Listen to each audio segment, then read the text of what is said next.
Hello.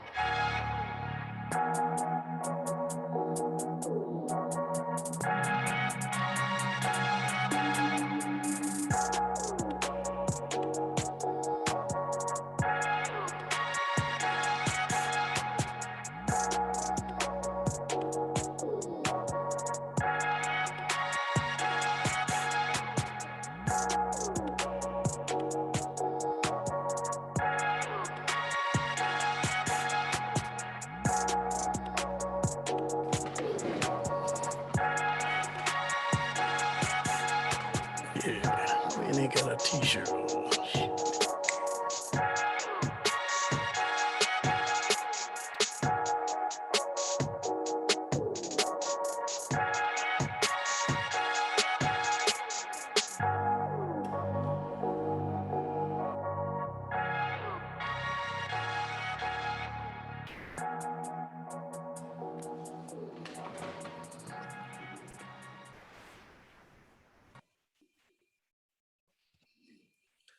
All right. Good afternoon. Good afternoon.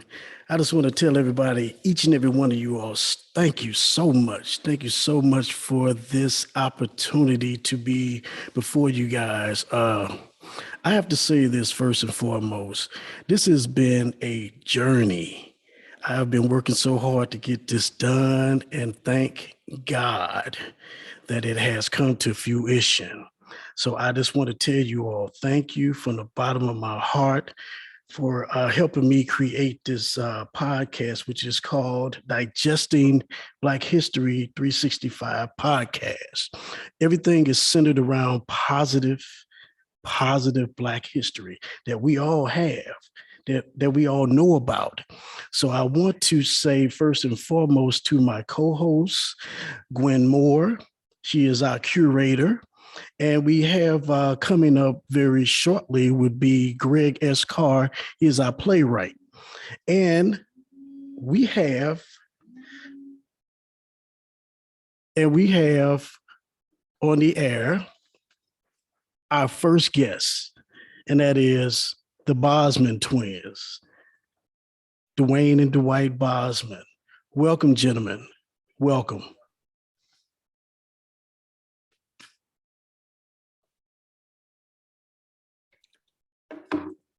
They're muted. Yeah, they muted. Mm-hmm. Great. Yeah, you in? You're muted. Yeah, there they go. Hold on. Okay, he's getting ready to get you in. Can you hear us now? We sure can. Loud and clear. Marvin, we're happy that you've gotten your podcast started. We've been talking about it for the past several months, at least 4 or 5 months, and it has come to fruition, and we're very happy for you. It's very much needed. Congratulations on your new show. Thank you so much. Thank you so much. I mean, you guys are legendary. And me and Gwen and Greg, we've been talking about this for so long. And just to get it going and have you guys as our first guest, I mean, it's such a blessing, because we know St. Louis history is not St. Louis history without the Bosman twins. Well, we're happy that you said that. That's quite an honor. We appreciate that. Thank you. That's right. So as we continue to go on and we're waiting to see if we can get our other co-host in, Greg, we will start off with just the history. Give us a backstory of who you guys are and how you guys got started. Well, Dwayne, would you like to start? And I'll answer him. Well, we got started. Our father's a musician, Lloyd Arthur Smith, who taught us pretty much, gave us our big foundation. And because of him, we're playing music for all this time. Can you hear me? Yes. Yes. Yes, we can hear you. And he's been quite instrumental. In fact, our dad was such a great musician himself. He played with all the big bands back in the day with George Hudson, big band. He was sideman with Lionel Hampton, with Earl Father Hines, also with Count Basie and Duke Ellington, and many others. and therefore he gave us the foundation, which carrying us through life now. And we're, honored, happy, and thankful that he was able to do that because he gave us a gift that, we can carry eternally. In addition to that, he taught us how to be men. He taught us how to be proud Black men and take care of our families, which is much needed, it's very important. So when we think about role modeling starts at home. And our dad was our role model, our first role model and our primary role model. We had many others after that, but it started there and it continues today. So all these things, like when you teach your kids commitment and responsibility, that takes a long time to really understand that and gather that. But especially, it's very important in Black males, but it's important in children as it's growing up too, young ladies as well. But that's what our father instilled in us. And he even taught us about even being serious at what you're doing. We had a lot of fun doing, and we still have a lot of fun doing what we're doing, but respect your craft, respect yourself, and respect others around you, and you must treat people royally if you want to be treated royally, but yet you must be on top of your game, So he taught us a good lesson, and that's very important. Wow. Well, your father Pride, had dignity, esprit de corps, things like that. You get from home, and then you get it from school too, as well. It's all reinforcement within the church, within the community, with the home, and school especially as well. Well, can I ask a question? This is more from the younger generation. Do you think that the entertainers and musicians of today's don't really understand their skill and craft as they should? And the power Well, there of are their those craft? who do. Many. I'm sorry, there are many who do understand, and then those who do not. But I wouldn't say anything bad about it because those who haven't learned their craft in one way, many of them seem to have learned the business more so. And the business is a very important entity. Many artists get into their crafts, but they don't understand the business from our generation. And from our generation and before us, many artists were beat badly by people that took their skills and raped them for it. In a sense, they make all the money, generational wealth. When their kids make money, their grandkids, their great grandkids, and their great great grandkids will still be making money off the likes of pioneer jazz musicians, R&B, blues, soul, gospel, and those kinds of things. But these artists of today, what I've noticed from them, that they do seem to have the business end down. They've learned to not only do what they do in the music industry, but they spiral it out into products and advertising and marketing themselves. They're brand themselves, and they're benefiting greatly as a result of that. And that's important too, because it's also about being able to take care of yourself and your families and leaving generational wealth for them as well. And so I think they're doing a much better job at it actually than people from my generation and before us. Oh, that's great. That's great. Gwen, I want you to be able to come on in and ask some questions. And Yeah, well, I was really intrigued by the way you say musicians have sort of migrated more to the business end, not more to the business end, but taking that more into account. And it makes me wonder about how you think the music scene in St. Louis has changed over time. And I'm particularly interested in what you think about jazz music and the current state of the jazz scene in St. Louis. I think the current state of jazz in St. Louis is healthy. It's encouraging, although so far as venues, we've lost a lot. Mm-hmm. Because when we were younger, there were many, many more venues to perform at. Now the clubs, they closed earlier but then you had after hour spots and things like that. Yeah. But there were many places you could go and play and also sit in jam sessions, etc. That's almost gone to a halt, but now it's on a surge, or resurgent, and it's revitalizing itself. So there's a lot of promise in it, and we've got some good musicians and artists coming up too. So it's promising, and it's encouraging. And it's done differently somewhat in that there were no jazz lab bands in middle school and high school and hardly in high school and those kinds of things back then, where today, that's where a lot of the jazz education happens with clinicians coming into middle schools and high schools and colleges and things like that. So the transition, the way it's changed is not as much with young musicians getting an opportunity to sit in on large scale or even a smaller venue, but they get it from school, and then their teachers, recommend them for other things. I think that it's healthy also, as Dwayne mentioned, but we lost all those places that we were talking about before for young artists to be able to do that. There were breakfast sets, jazz matinees, early lunch matinees, later matinees like 4 or 5. Then the clubs started night venues around 9 to 1. And then, then we went across the river and played in East St. Louis, and there was East St. Louis, Brooklyn, Madison, Illinois, those kind of places that musicians could go.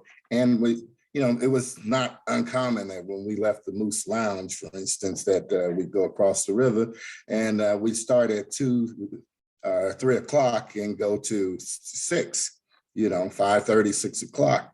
And, we might have 3 gigs on a Saturday and maybe 2 gigs on a Friday. Well, we were gigging maybe 4 or 5 nights a week, where there's nowhere in St. Louis to gig 4 or 5 nights in St. Louis because it's not enough going on for it. Now, to answer your question, though, the promise that I see, I look at the Grand Center. They're doing a big resurgence there. Yeah. And they're taking young musicians and they're giving them opportunity to perform and also training. They have the art center there. Nancy Kranzberg and all, they're doing a wonderful job. Chris Hansen. And also this music festival that we have coming up is one of the largest. We've never had a music festival this large. It's called Music at the Intersection. That's going to be September 10th and 11th. So that's Saturday, September the 10th and Sunday, September 11th. They got Erykah Badu. You got so many people, including the Bosman twins, Yeah. But the St. Lunatics, they got, you name it, from one end to the other. Yeah. And this is tremendous. Kamasi Washington, a number of musicians from St. Louis who now live in New York will be coming in for this festival as well. So lots of opportunity. There'll be a lot of jazz opportunities, but there'll be a lot of opportunities for music and all blues, R&B, hip hop, rock. Yeah, a little bit of everything. I saw that. Yeah, they've got it. Yeah. But, it's a big deal. Yeah. And what they're doing at the Grand Center, you got the dark room, you have, you've got so many different things happening over in that area. So definitely. Yeah, St. Louis. Well, look, I have to bring in my third co-host, and his name is Greg S. Carr, and I want to see if you got a question for the Bosman twins. Of course. Thank you, Marvin. I have a question for the legendary Bosman twins. I mean, all I got to say is Moose Lounge. That's all I need to say. You know what? So glad to have you here on the podcast. I guess my question is a 2-part question. The first part is, are you both satisfied with your careers? And if so, could you name 1 or 2 of those most satisfying moments? You talked about gigs. Can you give us an example of one of those satisfying moments in your careers? I'll give you an example. One thing about music, it can take you all over the world, and the Bosman twins have been halfway over the world playing music. And I can remember we came in from, we were over in the Bahamas, and we did a gig over there for Anheuser-Busch, and it was a wonderful gig with lots of entertainers and everything. And we got in for that evening, and we went straight to our gig at the Moose. So you can think of, and then it happened also once we were in Europe and we got in and we went to the gig at the Moose.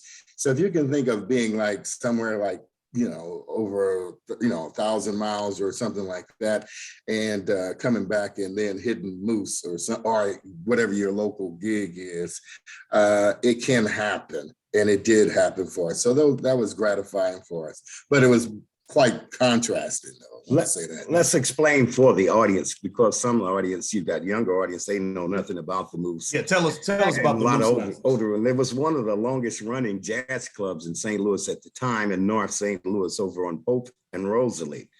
So it was the Moose Lounge, and you had everybody played there. It had advertisement on the TWA and Ozark Airlines, etc. They brought in some top-notch professional entertainment and had the best local.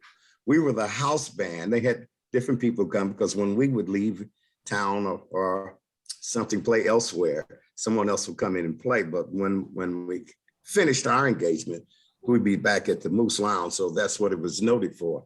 And we've had all kind of Lester Bowie, you name it, Hammond Blewett, all kinds of people come heard of him. Richard Groove Holmes played there with us, and just a host of all kinds of top-notch talented artists.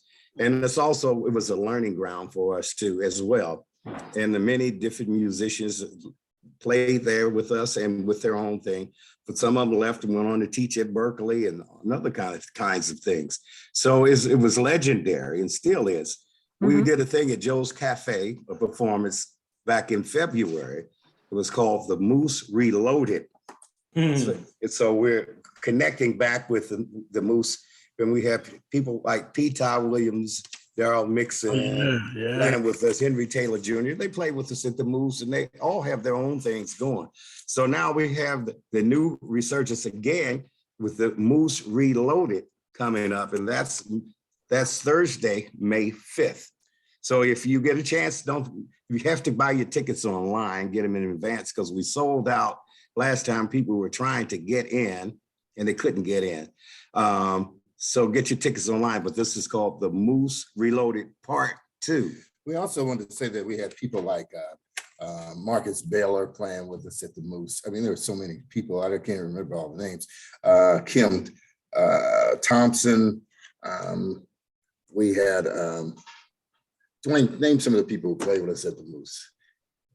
Well, I can't think of all the names, Dwight, right now. You put me on the spot. But we just had umpteen. So many. Excellent. Yeah, but is there another part to that question? Just Denise Times played there at the Moose Lounge too. Oh, right. She's another legend, another St. Louis legend. Denise is out of sight. And we're so proud of her, of what all she's doing. Oh, yeah. What about Oliver Sane? Did you ever have a chance to gig with Oliver Sane? Yeah, we did some things together. He came through the Moose there, and then we came down to his place and played. We had some really fantastic engagements. One engagement we had was at Gino's Lounge, and that was Oliver Sane. You had Fontella Bass, Dwight, and the Bosman twins. You had Jimmy Hines. You had Ike Turner and a whole bunch of other people. That's an all-star lineup. Yes, it was out of sight, man. Well, we used to play Oliver Sane's birthday parties, but he used to come to the Moose and play our birthday parties as well. Oh, wow. So it was extended on both ends. And Gino, did you know Gino over in Jennings with Gino's Lounge there? He was a DJ, and he facilitated keeping all these musicians together for things like that. But Oliver Sane was a good influence on the Bosman twins as well. Our biggest influence was our father, of course, Lloyd Smith, who taught us, and he taught so many other top-notch artists. But he was our main influence. But Oliver Sane was the big influence on the Bosman twins, and a wonderful person. And he had his recording studio, and he recorded a lot of artists himself, and he had some hits, bunch of hits himself. Mm-hmm. Well, hey, Thank I you. want to go to this question. That was a great question, Greg, but I want to go to this question because it stays with the topic. What Black history moment or person motivated you both to be great? And I think you already said your father, but Well, that's basically it right there. That's number one in a nutshell. We would not be playing music if it were not for our father. He took an interest in us, and we started playing at age 10. So Dwight started on clarinet, and I started on flute. And then we grasped, and he taught us quite a bit, not only in music, but so far as being professional, attitude. He even taught us that the show goes on no matter what. The show must go on. And so, and try to be your very best. All artists have good nights and bad nights, but you need to have more good nights than you have bad nights. And you try to see how you can always make it better. My father taught Oliver Nelson, and Oliver Nelson was kept up with the Bosman twins. In fact, he was a adjudicator on a couple of events that the Bosman twins were on for a TV show when we were young, at age 14, that we won. And then also we saw him again at the collegiate level at Florida A&M in the college jazz festival, and he was adjudicator for that. And this was shortly before he died. And he said, your dad taught me, and he did a lot of things for me. So when you guys come out of school, I know it's almost time for you to come out. I want you to come to New York and be a protege and take you guys around and show you what's going on. For those that don't know who Oliver Nelson is, he wrote Ironside and quite of other songs or TV shows, etc. Sanford and Son. He wrote the music for Sanford and Son. did he? No, that was Quincy. No, that was Quincy Jones. That was Oh, yeah, that was Quincy Jones. Yeah, you got to correct that one. Yeah, I'm sorry. But he arranged a number of things for like Nancy Wilson and a lot of other people. He did quite a bit, so it's easy to look him up if people don't know him. But he's from St. Louis originally. Oh, wow. That's great. I just got to ask this question, then I'm going to turn it over to Gwen. Did you guys name your horns when you started playing sax? Did y'all name those horns? I didn't name all of them, but my small curved soprano saxophone is named Baby. And so I always have to, whatever I do, I have to take care of Baby. I carry Baby in my arms. And the rest of them, when I pack them, I put them in the trunk, but Baby goes up front with me. Well, I'll tell you, I call all my saxes, I call them my stick.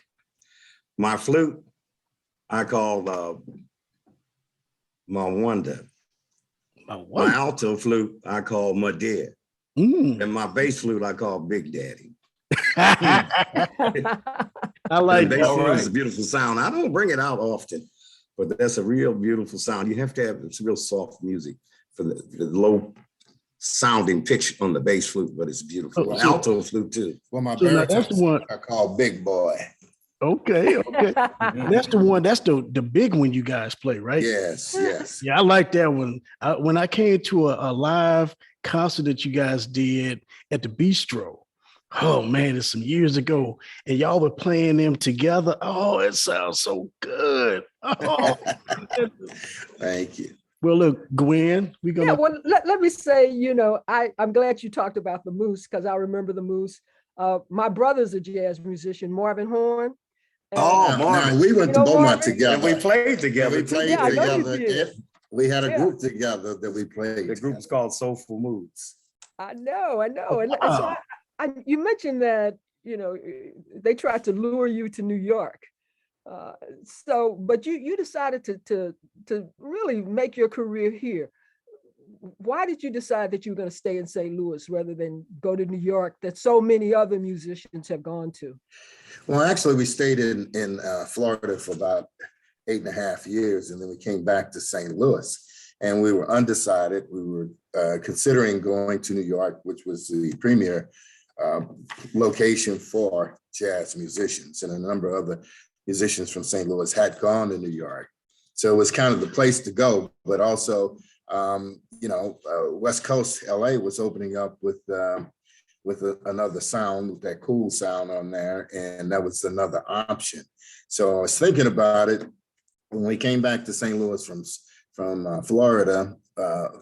My dad said to Dwayne and me, why don't you just wait a moment and organize yourself here, and then if you want to go, then go. But why don't you get your organized here? And so we thought about that and we did it, and we just kept staying.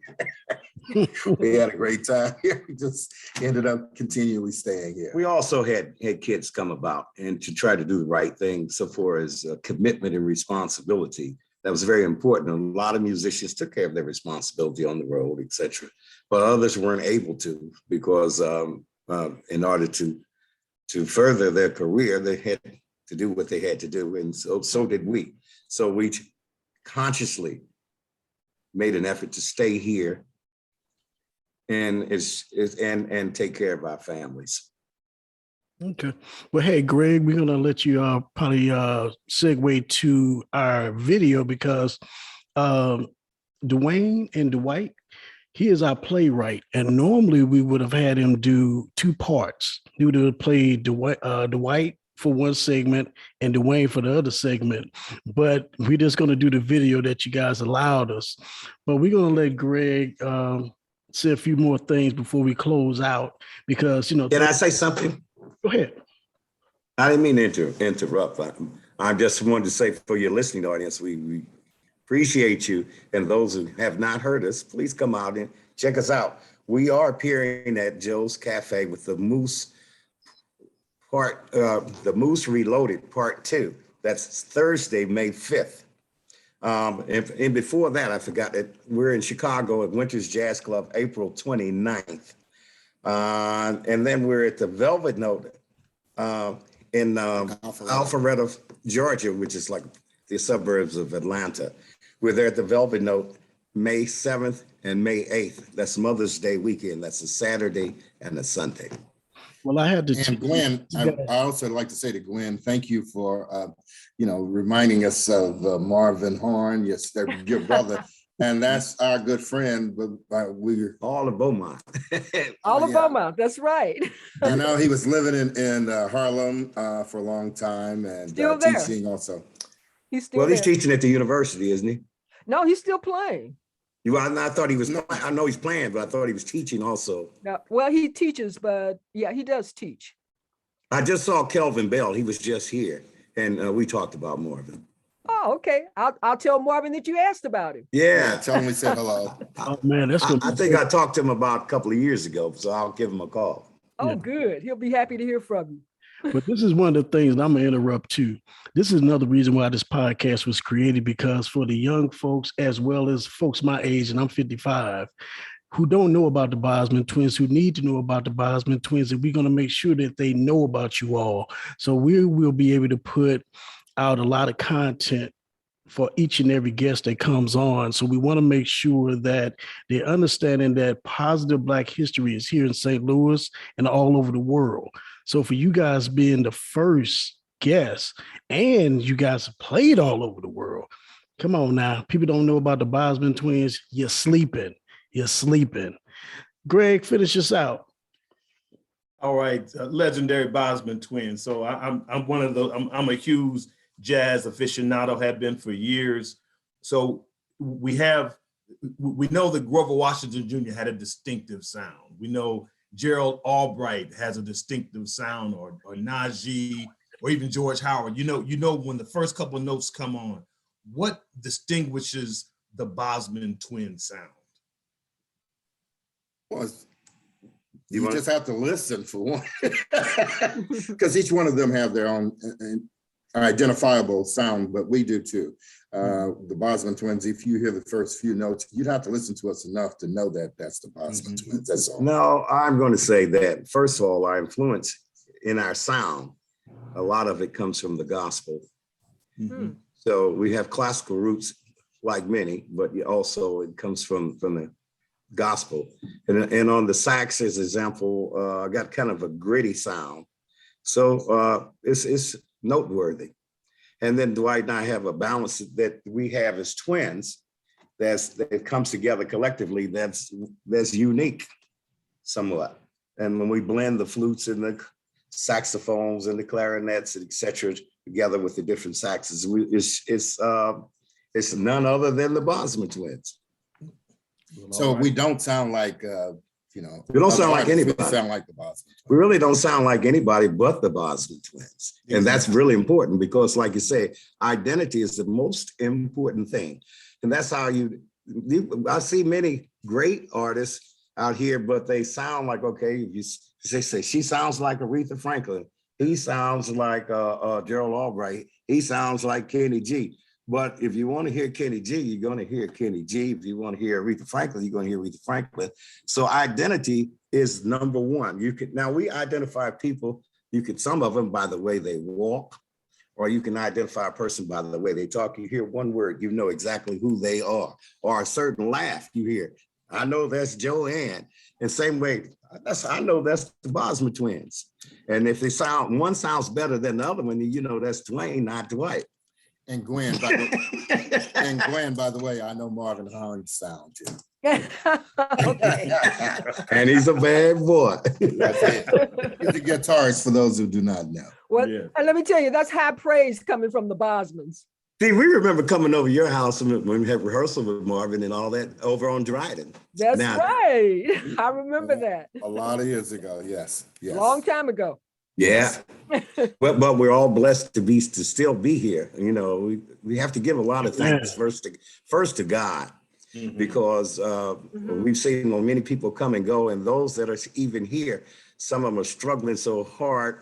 When I'm talking about, some might be physically or spiritually or psychologically, socially and economically. So just to be able to maintain and do what we do is a blessing out of this world. And I'm so thankful. It makes me feel so necessary. Happy Palm Sunday to those who don't know. This is Palm Sunday. We're actually doing this. Well, that's great. That's great. Well, I'm going to say we're going to wrap this up. And unfortunately, it's not enough time for you guys, but we're going to have you guys come back. But Okay. We'd love to. I'm going to ask one request, though, even though we got a video of you guys going on right now, but for your little buddy, Dwayne, you know me from my days at the gym, and I'm going to ask a question. Next time when you come on, it might be an hour long, because y'all play a little live music for us. Just a little bit next time. Well, usually we don't do live because sometimes it doesn't come across so well musically, so far as clarity and sonority of sound. Mm-hmm. We were not in a studio, so I mean that's Well, maybe we can do that. I mean, I'll move the bags, I'll move the speakers, I'll do all that. I think this is the thing here when I think about digesting Black History 365, is that Marvin, we probably texture. can work this out. Yeah, we get the total texture of the Bosman twins, as well as any other historians that we're going to have on this podcast. We want to give them that real rich sound, even if we got somebody that might be in a laboratory work, and we want to see them in there doing the lab stuff. I have a bad idea, Marvin. You know my specialty. I can set up right here on the spot a live entertainment. I can have a chef in the cooking for you all. Ooh. Fresh food. Man, I'm hungry too. We're gonna lay it on you now. Come on, play it live. I can make all that happen for you if you want that to happen. Got some greens, man. We can have greens too. With the cornbread, with the hot water cornbread. Okay, we're gonna get spontaneous with you. Skit, skip-a-doo bop, shebang. Salt peanuts.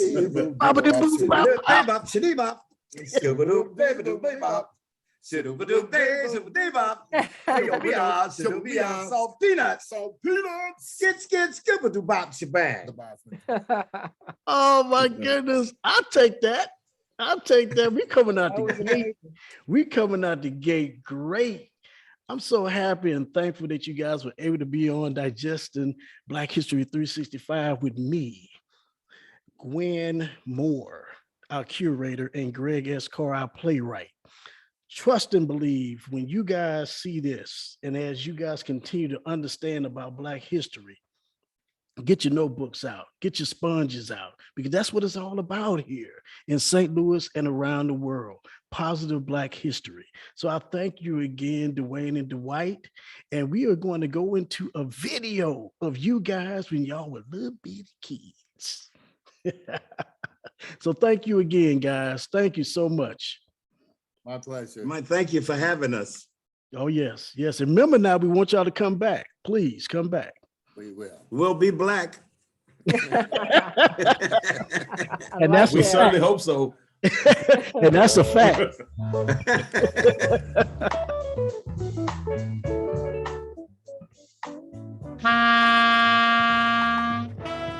Much better, Dwight. What's his dad? You got it, son. You keep this up, you both gonna make it.